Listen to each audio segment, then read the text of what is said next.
On January 2nd, 2023, Damar Hamlin went into cardiac arrest after making a tackle in a nationally televised Monday Night Football game. The terrible incident brought to light the risk of the incredible suffering and injuries that NFL players face as soon as they step onto the field. What happened to Hamlin, who is still in the ICU, might be a simple fluke, an injury that could happen in any sport. What happened to Hamlin, however, might also be the obvious consequence of what is bound to happen when you play football. Tackle football is a dangerous sport. In the matter of 5 seconds of a game, someone can face death and be driven off the field by an ambulance, like Damar Hamlin. Although the players wear protective gear such as helmets and pads, that does not completely prevent them from serious injuries. The tackle component of the sport is the main reason for its danger. The big and strong players tackle each other in almost every play. In a way, the goal of the game is to physically bring down the players who present a threat to your team's success. This creates hundreds of unsafe circumstances for the players. I think football is a dangerous sport. I think it's a bunch of old men tackling each other. The goal is to kill each other. Sometimes it doesn't seem to me like it's a game. In general, the statistics of if you play professional football, you have a 100% chance of sustaining a substantial injury. It's tricky. Still like the NFL, but I feel like maybe they should do more protection. Of the NFL needing to make significant changes for player safety. People still watch and support the game. There are approximately 184 million NFL fans today. These people are invested in the NFL, even though they are aware of the injuries the players face. On Sundays, Mondays, and Thursdays, you will find millions of people glued to their TVs, cheering, screaming, and booing at them. An ethical dilemma then arises. If it is moral to fund a league that results in many athletes seriously injured, how could people support something that physically and mentally hurts athletes? Do these people enjoy watching other people get hurt, or is it more than that? NFL fans watch the games because when the game is occurring, players are going at each other, and for some reason, us fans enjoy the thrill. We also watch it because the games only occur once a week for our favorite teams. As well as fans and players trying to make the game less brutal, the NFL has advocated for player safety, saying that the sport is trying to become soft, which is simply just not true. If they would try to eliminate big hits and other things like that, then everyone would benefit and injuries would just not happen as often. There are shocking statistics about football injuries that prove how brutal the NFL actually is. 100% of players have had some sort of injury leading to missing at least one day of NFL practice or games. 65% of NFL players have had bruises or cuts of some sort. 25% of players have dislocated some part of their body. 10% of players have fractured a bone in their body. 5% of players have been concussed or had a concussion.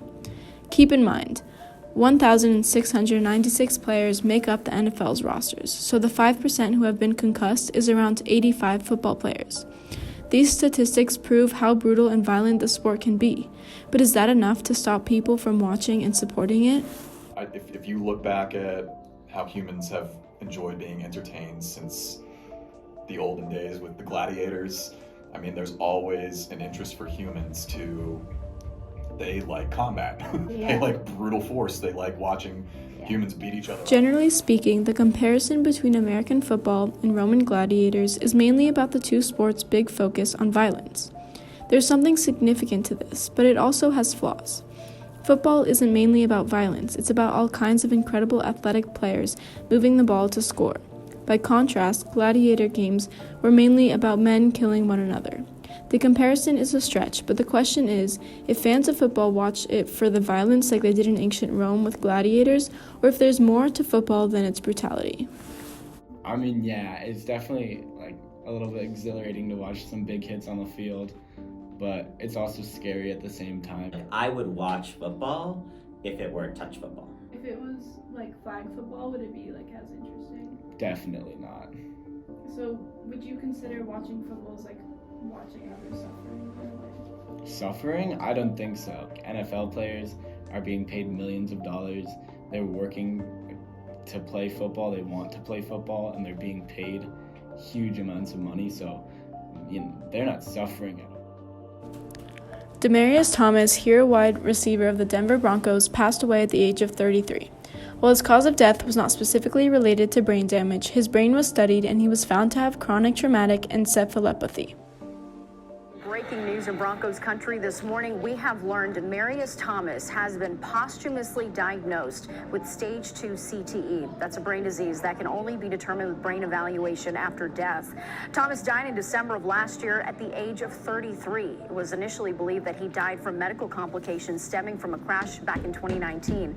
Doctors from Boston University made the CTE diagnosis. CTE is a terrible problem that afflicts famous football players, including Frank Gifford and Ken Stabler. CTE can be caused when repetitive blows to the head occur. Football and ice hockey players are most likely to get this injury because of the violence involved in the sport.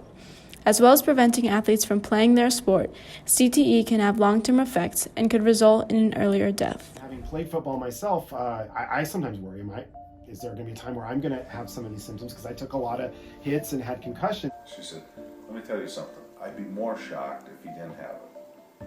She goes, I know that there's something going on here. And she says, now, we know he has it. You know, it's confirmed now. Now, what do we do? She goes, I'm a football wife, basically. And this is the first half. He's got CT. Now we're coming out of the locker room. What are we going to do about it? And what's the prognosis? They said, well, we don't know what the prognosis is, but here's the protocol. We want you to then all the supplements start taking. And I started doing this like in September. I mean, as soon as we found out about it. And I'm feeling a lot better.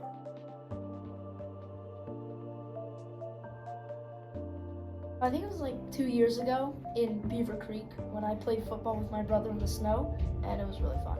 When my dad would watch it, I'd just sit down and watch it with him, or like with my brother. Yeah, I mean, sitting on the couch next to my dad. I grew up with quarterback Brett Favre, he was a great role model, fun to watch, really good athlete. I think elementary school, right around 4th or 5th grade. That's when fantasy football started coming into. Growing up in Dallas, Texas, in the late 70s and early 80s, it was pretty easy to fall in love with the Dallas Cowboys.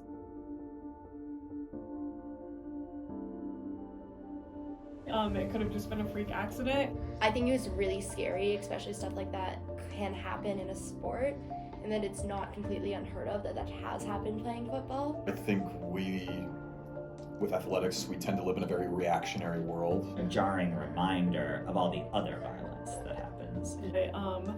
When you see grown men, professional athletes on the field crying in fear of what happened to their teammate, their brother, their friend, it shows the emotional toll that the injuries can take.